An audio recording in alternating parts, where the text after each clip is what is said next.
Anthony with the pump fake and one dribble inside to the long two, and he makes it. That's been his game his whole career. But look at him smiling. We go, my bad.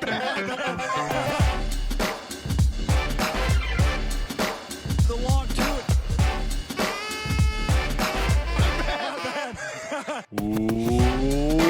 Welcome everyone to another episode of The Long Two.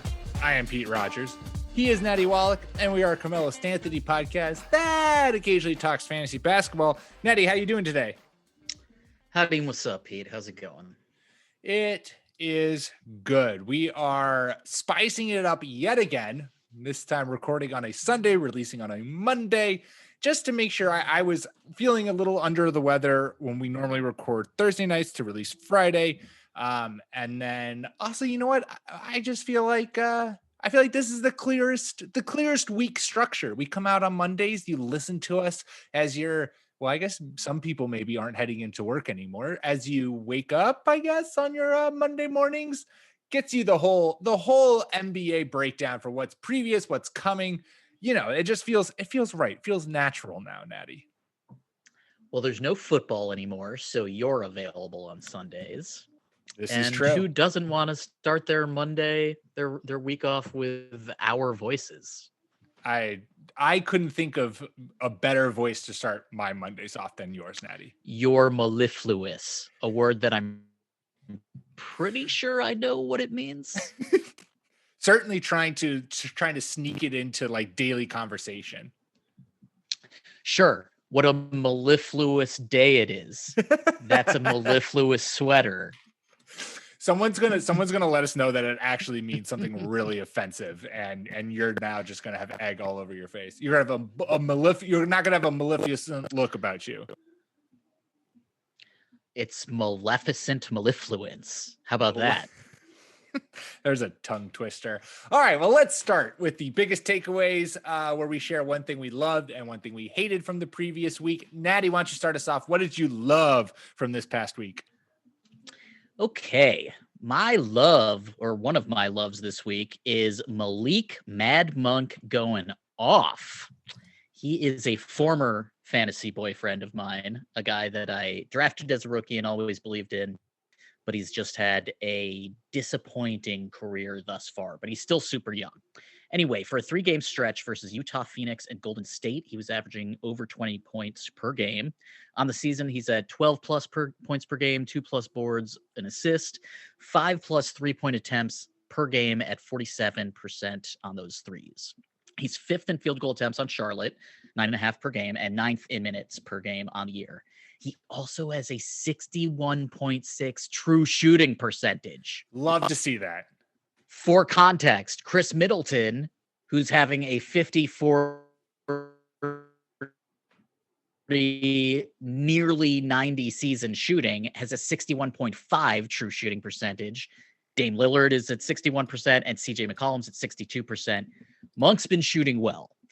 Only 3 players have a 12-2-1 stat line with 5 plus 3-point attempts and 47% from 3 in the NBA this season: Paul George, Joe Harris, and Malik Monk. Over the last 30 days, from January 28th to February 28th, in 8 games, he's now averaging 26 minutes per game, 15 plus points per game on 11 plus shots, which is 4th on the Hornets in that time. So he's getting more minutes. He's getting more shots. He's over 6 3-point attempts per game now with more boards. He's a top 125 player over the last month. That's better than Dylan Brooks, who's 40% rostered, DeAndre Jordan, who's 47% rostered, Tim Hardaway Jr., 59%, Duncan Robinson, 51%, PJ Washington, one of my current fantasy boyfriends, 71% rostered, and Eric Bledsoe, 72% rostered. Monk's been better than all of those dudes over the past month. He's 17% rostered. Look at you sneaking in a little early waiver target talk. 1-7. Y'all, I get it. Like, coming off the bench, he's had a weird career so far, but if you just look at his ratios and what he's actually been doing over the past month, you got to pick him up. If you have a spot, you got to pick him up. Well, I mean, this is buckle up, people, because your Monday morning is about to start with a lot of Charlotte Hornets talk, because my love for this week is starting LaMelo Ball. LaMelo Ball in the Hornets starting lineup has been phenomenal. He's played 12 games in February, 19.8 points, 40% from three, 6.3 rebounds, 6.3 assists, 1.8 steals. Like, he is more than exceeding expectations for the third overall pick. And this Hornets team is just frisky, young for the most part. And they're like a beautiful amalgamation of all of these kind of cast off pieces to a certain extent. I know the Ringer wrote an article calling them the island of misfit toys, which I feel like is a very apt description for this team. Like, all of these people, and sadly, most of these misfit toys came from the Celtics, but we'll look past that. It's all meshing really well. This team is really exciting. There's a lot of pieces to like about it, and a lot of guys on there putting up good fantasy numbers for you. Obviously, we enjoy the fact that, after suffering many injuries and snake bitten years in Boston, that Gordon Hayward is doing something. He's playing like he did in Utah when he was an all-star. That's right. What he's doing. But my question to you, Natty, is obviously LaMelo and Luka are very different players and we're very different prospects. But now we've seen two players whose draft stock has been affected by playing overseas or taking an unorthodox path to the NBA. But both have made an immediate impact and like a pretty rapid rise to start. I mean, obviously Luka's a top 5 player in the league right now, and LaMelo Ball is locked down rookie of the year, I think, and has been playing wildly higher than expectations, particularly his shooting. The 40% from three is crazy. I just like, do you think that are we going to start seeing more young NBA prospects taking more unorthodox methods into the NBA, playing overseas, not going to college, and also like maybe starting to break down the stigma of drafting a prospect who's been playing overseas or, not someone who's coming from the NCAA system? There's only 450 jobs in the NBA at any given moment. You get in how you get in. There are lots of late bloomers around these parts right now as well. The G League is not yet as serious a minor league as I think a bunch of people were hoping it would grow into. It's still valuable, and it's still like they have to stick with it for it to really start pumping out players. But the thing is, the NBA teams are willing to take flyers now just in case they hit on a Giannis or they hit on, like an 8 to 15 lottery pick guy. They're much more willing to take risks, and draft picks are a little bit devalued now, I think. Like, look at all of the picks that Oklahoma City and all these other teams have been acquiring, and the teams are just letting them go. If they think they have a chance right now, bam. Like Houston got rid of all their picks when they had Harden, and then as soon as they move off Harden, now they're trying to reacquire. So I think that as the NBA becomes more and more fierce, the avenues to get there are going to be more and more varied. And you're just going to start looking for talent wherever you can. Like a guy like Facundo Campazzo, who's on Denver, he's 29 years old. He's been an international player. He hasn't really wowed this year, although he's been a little bit better over the past month. But he's a dude that the Nuggets were willing to spend a roster spot on. They could have had another NBA player if they had wanted to, but they're looking for value everywhere they possibly can. It's a little bit like baseball, where international esteem is growing and you don't distrust it as much as you used to. The thing about Luka is that, if the NBA actually had a real good scouting system in Europe, then he probably would have gone one. But sure, because they don't really feel like they have to invest in that yet, it was left up to the teams to be like, oh, well, I don't know. I really like Marvin Bagley. And in retrospect, you're like, what the fuck are you talking about? I like Marvin Bagley too. And I'm sure he's a really nice guy. You're not, you have to be out of your fucking mind. It's very true. It is very true. And I mean, the thing is too, is that not to toot our own horns, but it wasn't necessarily a hot take that Luka Doncic was going to be good, even this good. Like, the guy was legit. But back to the Hornets. Like, this team is, like I said, things seem to be clicking. putting Ball into the starting spot, huge. Like it has just, he has slam thrived. Ball. Thank you very much. Nice. Well done. He has thrived. The team is just, they're one of these teams that's so balanced offensively that there's no one to really key in on. Like even as well as Hayward has been playing, he's not like, so is Terry Rozier. So has LaMelo Ball. So, and you have Malik Monk thriving as well now recently. Yeah, it's awesome. To your guy, like I know you've been on the Malik Monk bandwagon for a long time now, and so it is not great. A bandwagon. It's like a disintegrating sled that is somehow still tied to the back of the carriage, and it's just me, forlorn. But looks great. But hey, you know what? That sled, maybe it has a comfier seat now, and you're feeling pretty good about being on that sled. People are looking out back of the carriage, being like, they're what? Like, maybe that's not as bumpy as it looks. Maybe that sled is. It is. let me temper your expectations. The sled is bumpy, but Natty has the fortitude to stick with it. But I think you're exactly right. It's meshing. This is a team like LaMelo's playmaking fits in seamlessly with this team. So nice. And Gordon out on the perimeter, is a playmaker as well. And I hate Miles Bridges coming off the bench because I'm in love with him, but he slams, like he just looks fucking fantastic. And it doesn't really look like there's any kind of drama going on the team. James Borrego is a really, really good coach, turns out. And this is a team that's kind of just another player upgrade away from being pretty frisky. Yeah, I think they're definitely a big guard. The shooting is better than expected. Like that's the real big surprise, I think. Everything else is sort of like, oh, this is the high end of what we thought were reasonable expectations. The shooting is way better than even optimists thought, I think. But right now they're 15-17, same as the Pacers, same as the Bulls. They're all tied for the 8th seed in the East.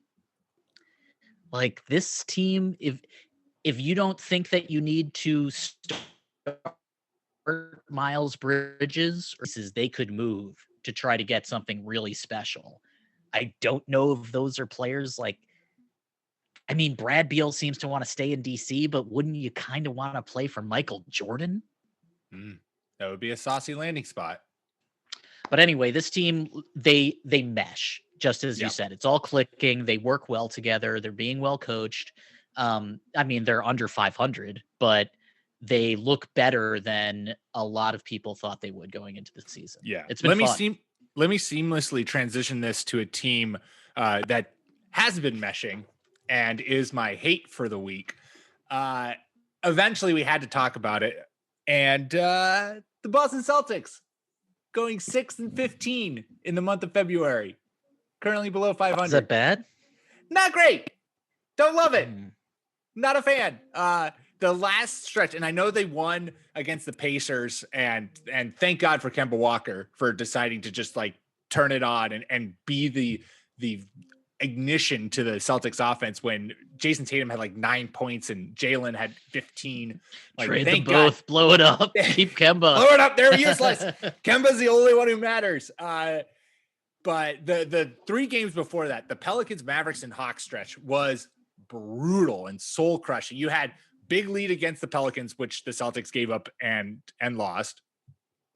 Close loss against the Mavericks, thanks to Luka. And the Pelicans just had more players at that. But right. Like there are real reasons why they lost that game. I think the Hawks loss is bad. The Hawks loss was terrible. They got blown out by the Hawks. Luka hitting just like 2 stupid 3-pointers to finish that Mavericks game was ridiculous. And they're playing the Wizards tonight. Hopefully they can get on a win streak and kind of piece some wins together. But I can't say that I have thoroughly enjoyed watching this recent struggles and this recent run of games and just this season that had so many good expectations for it. And I'm sure things will there is a move to be made. Danny Ainge is being very coy about whether or not that move is happening at the end of the year or at the deadline. Who knows? But it's not, I'm not worried. I'm not stressing. I am just, it is not as enjoyable as maybe I anticipated, but you know what? I think I can handle one more year of this. Then I start getting worried if like for the fourth season in a row or the fifth season in a row, the Celtics, are Eastern Conference Finals and lose, or even don't even make it that far. Like then it's like, okay, we need to make some sort of big blockbuster move in order to get ourselves truly into that championship window when you have, Jason Tatum and Jaylen Brown under contract when they're in their tiptoeing to their prime. If you guys and the Pacers had done that trade for Miles Turner, yeah, that would have been nice. And you had Turner right now, who just looks great. But it would also be Hayward in Indiana. And so that trade that ends up with Karis LeVert ending up on the Pacers and Victor Oladipo in Houston and Harden in Brooklyn wouldn't have happened. True. And the entire league looks different. Like it's all Danny Ainge's fault. James Harden in Brooklyn. Danny Ainge's fault. You heard it here, Celtics Twitter. I mean, that is a really big fork in the road. The entire league would look different right now. The Celtics, they don't have enough players. I mean, it's a really identifiable problem. You don't have enough players. Yeah. When Kemba's good, he's good. When he's not, the team loses. Jaylen Brown and Jason Tatum are still extremely young, and they can't fucking do it all by themselves. Marcus Smart is hurt, but he also shouldn't be the loss or addition of him shouldn't determine the entire trajectory of your season. That's too much pressure on him too. Sure. So what they need to do is try not to be too smart by half with every little fucking thing that they do. Like they should have gotten a real center, even a shitty one, like Mason Plumlee. Like that would have helped. It's not sexy. I mean, they tried with Tristan Thompson. Helped. They tried with Tristan, and don't throw any shade at my boy TimeLord Rob Williams. We're going to talk about him later, but sure. But he's also not 7 feet tall. He's right. 6'8", 6'9". Like you can play as big as you want. Joel Embiid doesn't give a fuck about that. There's Drummond out there, which I don't think moves the needle too much, especially in the playoffs. Like during the regular season, sure, fine, he'll help you win some games. It's a real kind of intense next month for Boston, because if the 3 weeks after the All-Star break go poorly, then I could even see you guys selling and just being like, nope, fuck it. This is not worth it. Like, we're not even going to fight. And they'll just chalk it up to a weird year and bad COVID luck, which is, I think, a reason that a bunch of teams will actually decide to take. They'll be like, you know what, COVID, and they're going to grab the opportunity, because spending more now to try to get into the playoffs with the play-in games is less valuable to them than trying to acquire more for next year and maybe a little bit more cap space. But it is disappointing, but it's also totally predictable. Like people were talking, we talked about how they don't really have as much depth as they used to. They've just lost so many players of a high quality over the past 2 years that they got nothing for. There's still a lot of season left. I absolutely believe in Brown and Tatum. If they get a little bit of good luck and they go on even a modest win streak, then they're the 6th seed right now. If they win 2 games in a row and the 4th and 5th go 500, then they'll be in the 4th. There's definitely a reason to remain optimistic for Boston because of the talent they already have. Smart will be coming back. Tatum is an MVP quality player. Brown looks like the most improved. Yeah. So there's stuff that can happen, but this is one of those teams where you just sort of look at the roster and it makes total sense. You're like, oh yeah, well, not enough people have been playing, and the ones that they do have aren't really where you would want a real title contender team to be. Yeah. What'd you hate this week? Okay. I hated a few things. I also, sorry. Well, the Hawks came. Okay. The Hawks are 3-7 in their last 10. They're now 14-19, and they're the 11th seed. So they're not even in the playoff game. They're 5-10 over their last month. Like, this is what pissed me off so much about that Boston loss.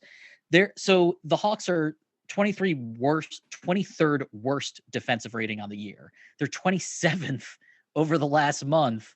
That's due to a bunch of injuries and COVID absences, but that still sucks. The Hawks are not going to make the playoffs, I don't think. I think Washington, who is 7-3. Danilo Gallinari somehow is going to be like an elite 50% shooter from downtown. Anyways, continue. That's certainly my favorite stat line of the past week. Oh my God, it was stupid. The Wizards are 7-3 in their last 10 games. They look better. They're 13-18 now. The Hawks are 14-19. You know, like their team has had a bunch of bad luck, but they also fucking suck on D, just as bad as everyone thought that they would. And it looks like most of the other teams in the East are better than they are. So that's one of my hates. I'm just like, the Hawks stink. Natty's just got one love. He's like, Malik Monk, I love. And then 15 other NBA narratives are just pissing me off right now. Well, I mean, I kind of love the middle in the East. The Pacers, the Bulls, and the Hornets, they're all 15-17, tied for the East seed. Like I said, like that's fun. I'm hoping that stays up. Like I have interest in all three of those teams. Totally. They have fun players on each of them. Let's see. Oh, I hate that the Raptors might not play before the All-Star break because of COVID.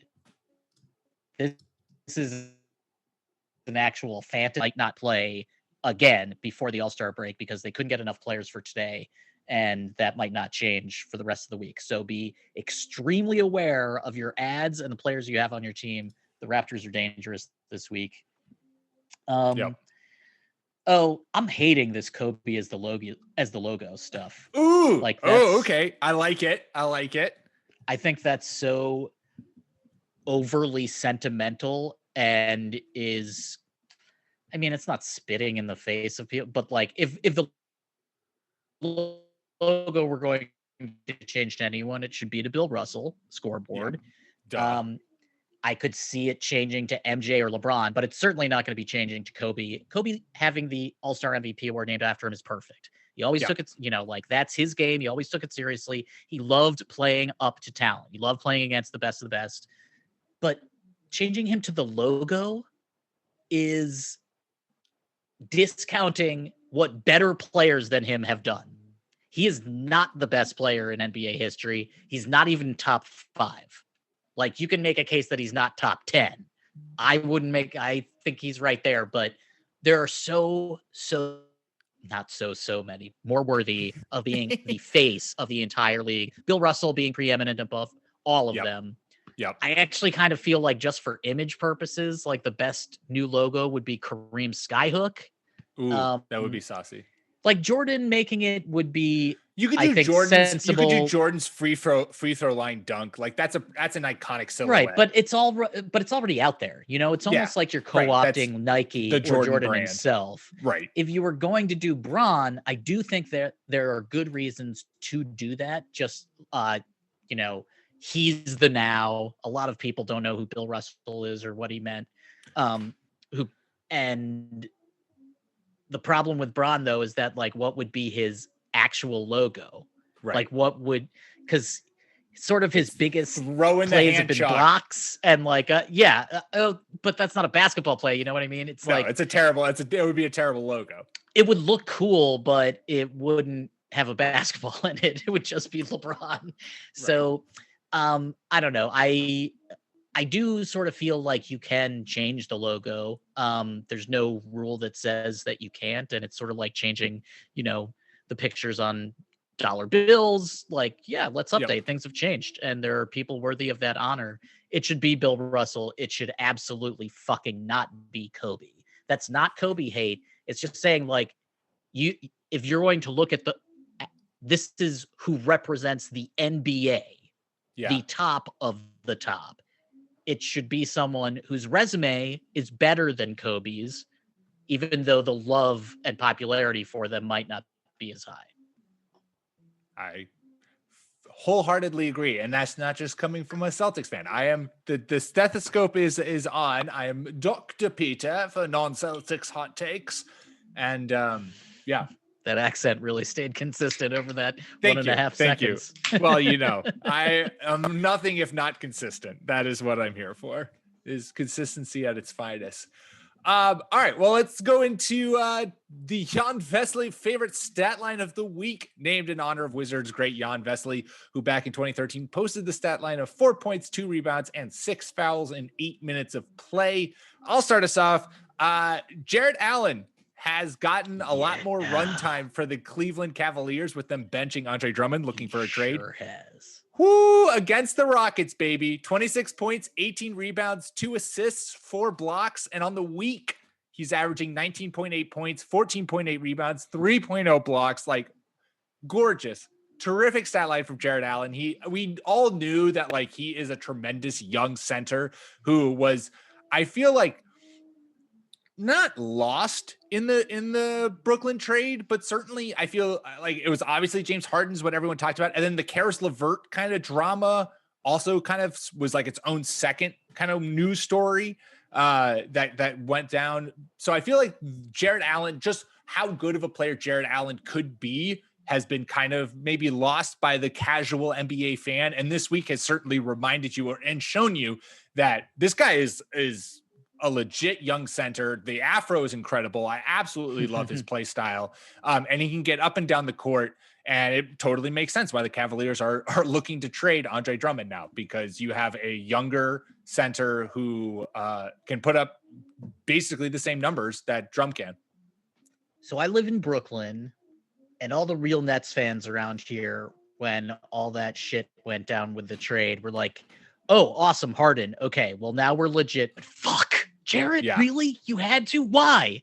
DJ can't do this. What are you doing? Jarrett was beloved in Brooklyn. Like, super awesome dude, a bit of a math nerd. Like, I remember he took this school class, like, to the supermarket and gave everybody $100 and was like, try to use this as efficiently as you possibly can. He's a fucking stud. He can run the court. He's a fun player to watch. And the things that he does are better on the whole, or lead to more winning, I think, than what Drum does. Like, Agreed. Allen's a better defender. He's just a better basketball player, I think. What Drum does well, he does at an extremely doctor level level. He can hoover rebounds, but he can also do it to the detriment of the team. So you'd rather have Jarrett Allen. He's younger, he's cheaper, and I think he's going to end up being better. The Cavs really got something great with him. I loved that game. That was exactly what people who have been watching him for several years thought he could grow into. Like, there's a world where the Brooklyn team is all healthy, and it's Dinwiddie, and it's LeVert, and it's Jarrett Allen, and it's just super, super fun and kind of a team of forgottens. But Jarrett Allen, like, next year, the Cavs could be a team that's on the up. They're spicy this year. They started that way, but I think they've lost 10 in a row. I mean, they're absolute. I mean, they took down the Rockets. Garbage. They just took down the Sixers. Yeah, but that's. I mean, the Sixers can play down to talent sometimes. Of course they can. I know. I can't. I feel now, after like spending 10 minutes talking about the Celtics, I feel a little neutered in my hot Sixers takes anytime I try to take down the Philly Sixers. Looks fucking fantastic. Like, they just look so good. But yeah, Cleveland, Jarrett Allen is such a stud. I love him so much. He's great. What's your Jan Vesely stat line for the week? So I mentioned it earlier. Danilo Cincinnati Gallinari, oh 10 my God. 3-pointers versus Boston on Wednesday. He went 10 for 12 from the arc, by the way. 38 points, 6 boards, 2 dimes, 2 steals. He's 36% rostered, Gallinari is. It's unclear what his role will be and his minutes and shots when the entire team, Atlanta, is healthy. Like we said, they've been ravaged with injuries and with COVID. But while those guys are out, you should absolutely invest in Danilo. He has been a winning player for several years. If he's really going to get this space because of Trey and, no one's defending on that team, then he might not have another 10 3-pointer night. Like, I'm He can not saying shoot. that. He can shoot. And he can score for you. And he's just a good all-around player who, because of the teams he's played on and the players he's played with, he's always sort of been disregarded. But he can be damn fucking good and look good while he's doing it. Like, that's that, the 2 dimes and 2 steals, like, that was nice to see too, because he's on fire offensively and he's still trying to get, the rest of the game going. And he's not just doing like Trey does, which is, hunting for assists and not doing anything on defense. So whatever, ride Danilo while you can. Who knows how long it'll last. Yep.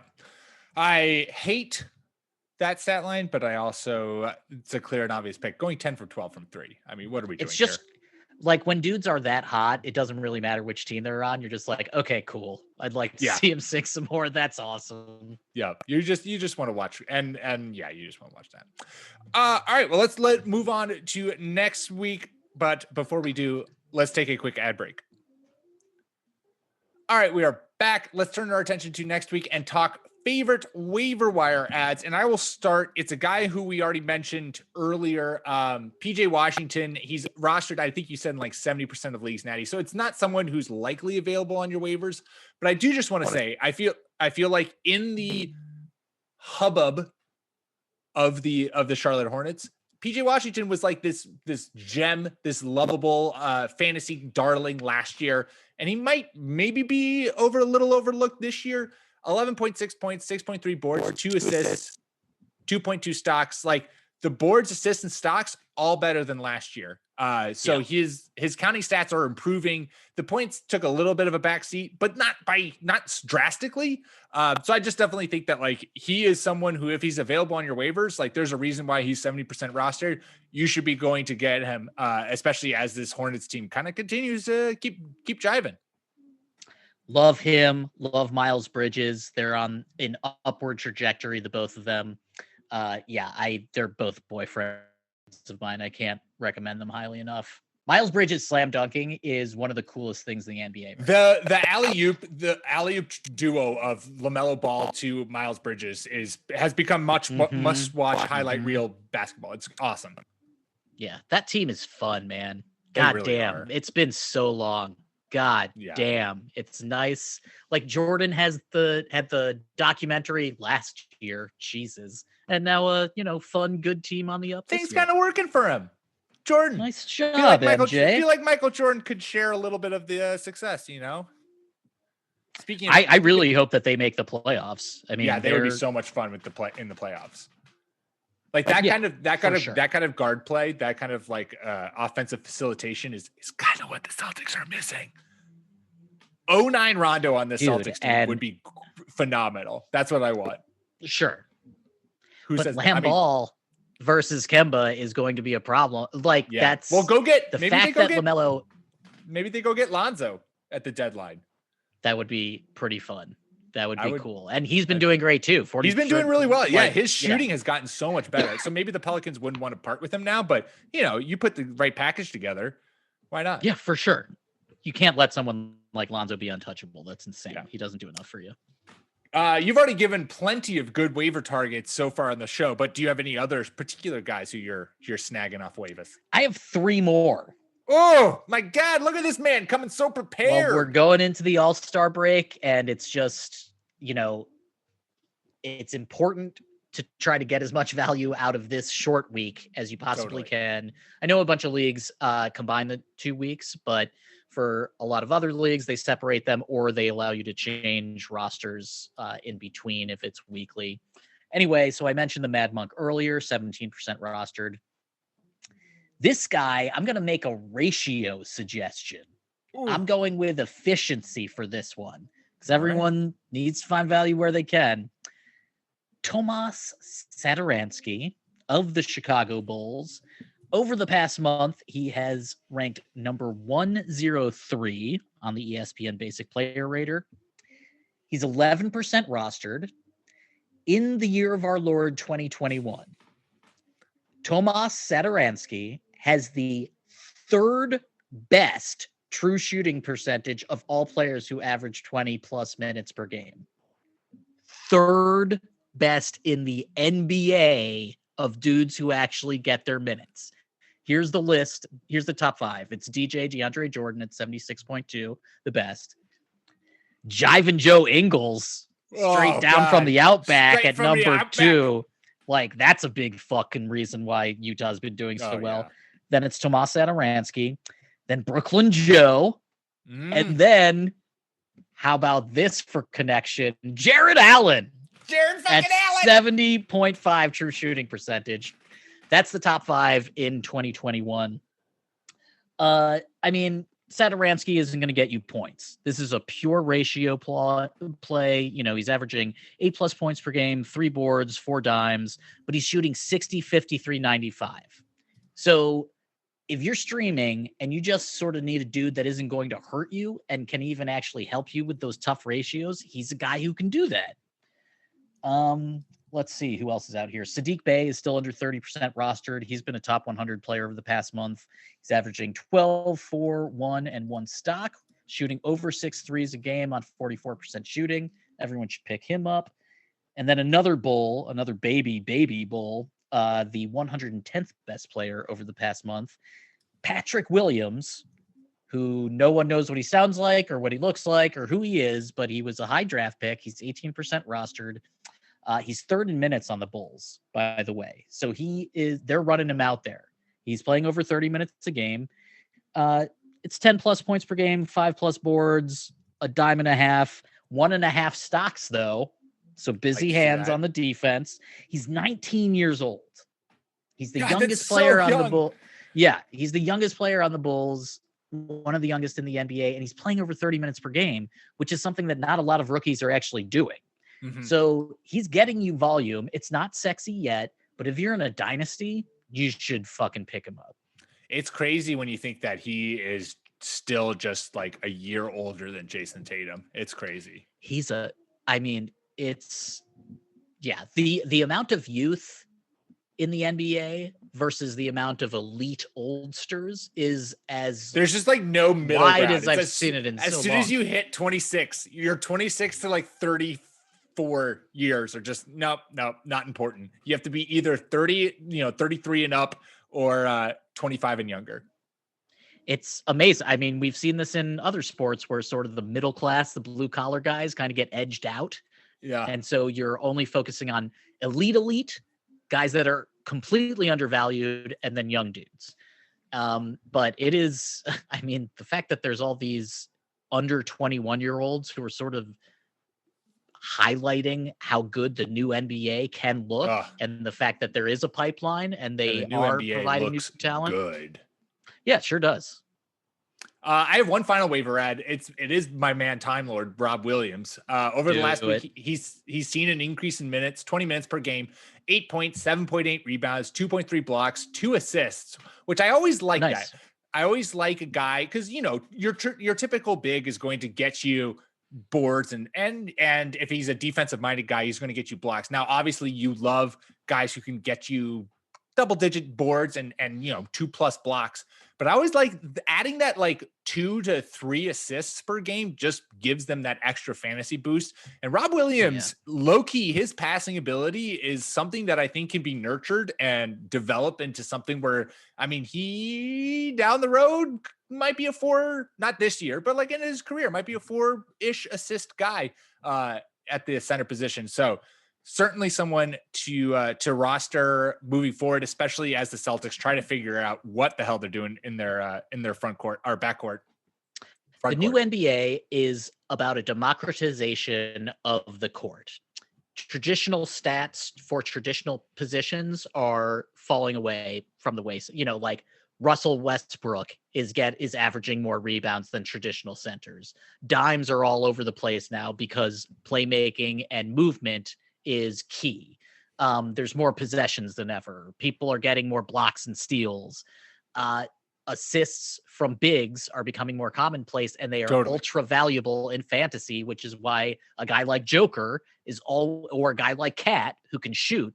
So those are always going to be top 10 players in fantasy because they can also give you stats out of position, which is something that we used to say way more often than we do now, and we probably won't say it going forward. Like a guy like Bruce Brown, who was a guard in Detroit, was playing in the dunking position for the Nets and doing a great job and scored over 20 points. But it's a dude who's 6'5", who's playing in the position where DeAndre Jordan stands. You know what I mean? Like there's a reason to think that not positionless basketball, but that the idea of positions in basketball will be very different in 5 years. It'll maybe be a little bit more soccerish.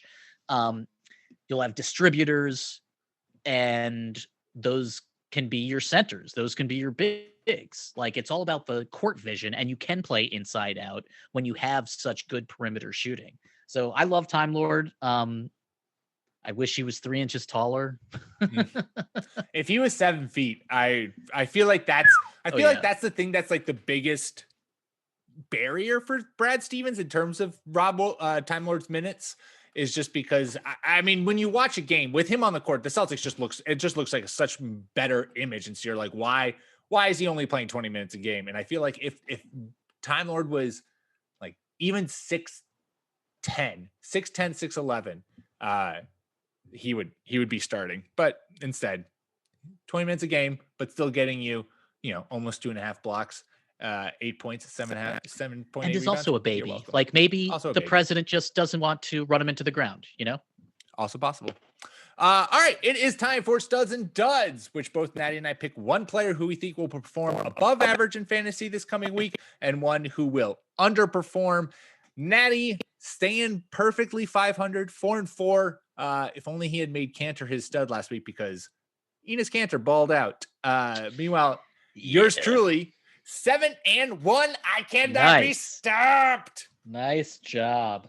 And so I am going to take my finger that is dipped in gasoline, set on fire, and I will touch, since this is a Charlotte Hornets podcast, touch the nose of LaMelo Ball, who gets to play against the Trailblazers and the Timberwolves before the All-Star break. Ignite his whole head. Yes, his whole head is now aflame. He will play with a fiery face as he takes down two teams who are giving up a buttload of DFS points. For sure. I mean, yeah, if you're... Oh, poor Minnesota, whatever. Poor Minnesota. God, I just want them to figure their shit out. Like, I don't know what that team needs to do to get things together, but they need to figure their shit out. Some of their young players are fun. I mean, Anthony Edwards is a somewhat fun player to watch. Super fun player to watch. When it's working well, when it's not, you're like, even still, man, the guy is good for like 1 or 2 dunks a game where you're just like, I don't understand how your body works. And he's 19 or 20. Vanderbilt, Jericho, Kogi. Like, there's a bunch of dudes that I have liked from drafts that are on that team. And now they have a new coach. I hated that hiring process. That could have been one of my hates, by the way. That was awful.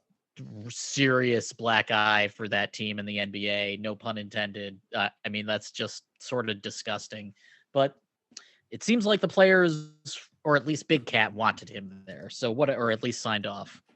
I am trying to give y'all a little bit more value with my stud this week. I'm only choosing from teams that are playing at 3 games this week. So sure. A bunch of teams are just playing 1 or 2. I'm only going with 3 to try to get as much stat counting in before the break as possible. You are a true man of the people. I love everyone and I hate basketball. So it's walking a thin line, man. Gosh, it's incredible that you take the time. You're welcome. Feel free to genuflect. The teams that are playing 3 games this week, these are the teams that you should look at for additions to your squad while you are streaming, because they will give you the most. They are the Pelicans, the Trailblazers, the Spurs, the Pacers, and the Nuggets. The Pellies play Utah, Chicago, and Miami. The Spurs play Brooklyn, the Knicks, and Oklahoma City. The Pacers play Philadelphia, Cleveland, and Denver. Oh, yeah. We'll talk about them. Don't worry. My dud is on that team. It might be the same dud. Probably. For me. The Nuggets play Chicago, Milwaukee, and the Pacers. And Portland plays Charlotte, Golden State, and Sacramento, otherwise known as the shittiest defense you've ever fucking seen in your whole life. My stud is former Uber fantasy boyfriend Robert Bob Covington. Mr. Rocco himself started off real ice cold this year, but in February he's shooting 37% from deep, excuse me.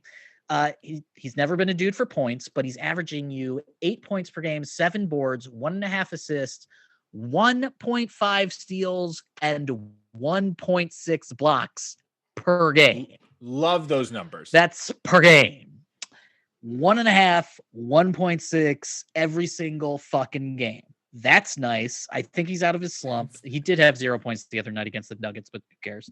But this is my favorite thing about guys who give you stocks is that defensive stack, like those numbers are good enough that they can still give you a viable fantasy performance. You know, like if he doesn't put up a huge point total or scoring total, but still gets you like 5 boards and 2 steals and a block, that's still a good fantasy. You know, that's not going to sink you. Whereas if someone is just like, you're relying on like Danilo Gallinari, if he goes cold and gets you 5 points, he's not necessarily going to get you a whole bunch of defense, right?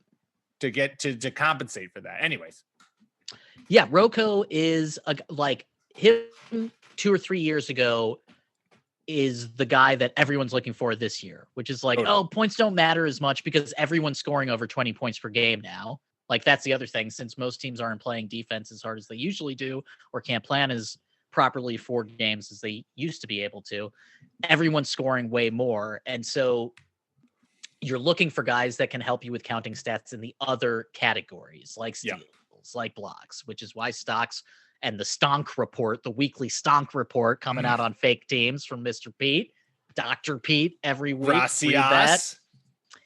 Like Rocco is sort of the prototype. He's the undervalued dude that is undervalued because of the low point total, but everything else looks great. I think he's out of his slump. Like I said, anyone going up against Sacramento, you should up their stats by a little bit. And he plays 3 games this week. So he's my stud. I think he's going to have a good, voluminous week. Ooh, well said. Well said. Yes, and my dud for the week, you said it. The Pacers are playing 3 games. It's against the Sixers, against the Cavs, and against the Nuggets. Domantas Sabonis, congratulations on making the NBA All-Star. But you're going up against Joel Embiid, Jared Allen, and Jokic, the honeypot. That's why I chose Miles Turner as my dud. They're both gonna fucking have. They're both like that front court, especially because Malcolm Brogdon is injured right now, and who knows how much time. Like maybe the Pacers just sit him for until the All-Star break, which also means that TJ McConnell will get more starting minutes, and TJ McConnell might be needs available. to be rostered in every goddamn league.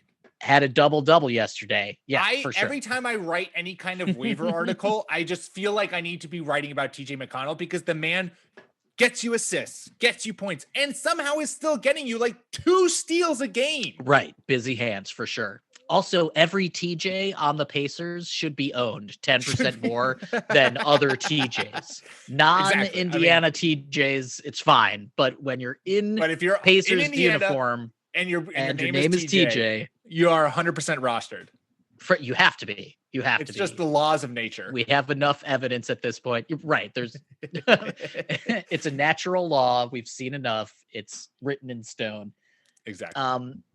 It is anytime you're going up against Embiid, it's rough. And now we're seeing that going up against Jared Allen when he has a full head of steam behind him and can play as many minutes as he wants to, that's also a tough assignment. Going up against Joker is tough in a different way. Like his defense is however he's sort of feeling that day, but that doesn't mean you're going to win.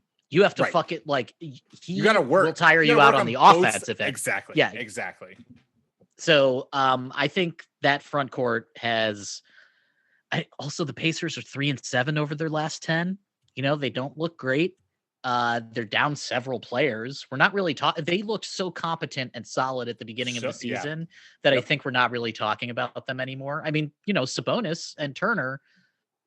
Turner is a defensive player of the year candidate. Sabonis was looking fire in the first month, just absolute inferno. Mm-hmm. It's going to be, I mean, they look like they're limping into the All-Star break. Totally. I could not agree with that more. Natty, before we go, what is one thing you are looking forward to this coming week? I am looking forward. I can't fucking believe I'm going to say this. I'm looking forward to watching more Dennis Smith Jr. on the Detroit Pistons. Cheeky bastard. I'm really sorry about this to everybody. He had a windmill dunk the other night from a dude who's 6'1". Love it. Like, he's looked better in Detroit. He kind of seems like a guy, like one of Dwayne Casey's guys. Like, he sort of likes guards like this with chips on their shoulder who are trying to prove things. The Pistons are down to DSJ, who is a cast-off, and Saban Lee, who is a second-round pick and is a baby. And, the Pistons, I just want to see the young dudes do well. It's really sad. I mean, speaking of Drummond, like Blake Griffin still hasn't played in forever and not for a very long time. So I'm looking forward to more undersized Pistons guards play. Good for you, man. Way to find hope. All I have pre-All-Star game. I mean, what am I supposed to, what's a Pistons fan to do? Like, we've talked to hell and back about Jeremy Grant. I'm not going to talk your ear off about Mason Plumlee. Sadiq Bey, love him forever. Enter into actual full rebuilding. You have to concentrate on the small things and appreciate the little victories as they occur. 100% agree. I'm looking forward to the dunk contest. All-Star break is. I am. Okay. I am always intrigued by the dunk contest. I know that it's become kind of, I don't know, tropey maybe is the right word, or just underwhelming in recent years. But I think that, I don't know. I guess I don't really have much to look forward to in this All-Star weekend or this All-Star week. Yeah, right. I don't know why I'm talking. I just said, I'm looking forward to some Dennis Smith Jr. play. So I figure, what? Obviously the dunk contest is better than that. Let's see what happens. And I like this kind of trend to get young guys to do it who I feel like that just, it helps, you're young. This is how you can kind of make a household name for yourself because you're on national television, bust something out new. I know Obi Toppin is doing it for the Knicks. So I don't know. I'm always interested to see what kind of creative things people at their athletic prime can do. And, hey, when I'm sitting at home with no basketball on, I'll watch it. Right. It's a showcase for the youngins. We've seen incredible dunk contests before. It's been a couple of years, but I mean, dunking is supremely fucking cool. Yeah. And this year might even end up being more creative than usual because of the pandemic and because, what the hell else do you have to do except think about awesome dunks all day? So maybe this will be a supremely radical dunk contest. I think you're right. You talked me into it. I'm looking forward to it as well. Good. I'm glad that I was able to talk you off the Dennis Smith Jr. train. Dude, a real tall task.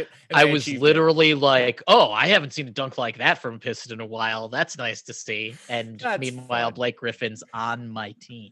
Oh, poor Blake. What a fall. Speaking of awesome dunk contests. Oh my gosh. I mean, the best one though is Aaron Gordon, Zach LaVine battle. That was. Wait, is LaVine in it this year? I don't think so, but just the Aaron Gordon Zach LaVine battle from a couple of years ago. So good. LaVine, I mean, both those guys are so much better than their teams have manufactured for them. They should both be on different teams. Agreed. All right, well, that's all we got for you this week. Make sure you subscribe to the Fate Teams podcast, wherever you get your podcasts, iTunes, Spotify, Stitcher. That's how you'll not only get us, but also our fantasy baseball and fantasy football shows. Follow us on Twitter at the Long2 Podcast. We love to engage and interact with you guys. Natty, until next week, stay safe, my friend. Nat and the Color Brothers, shout out to y'all. Love talking to you this past week. Everyone stay safe and get a vaccination if you possibly can.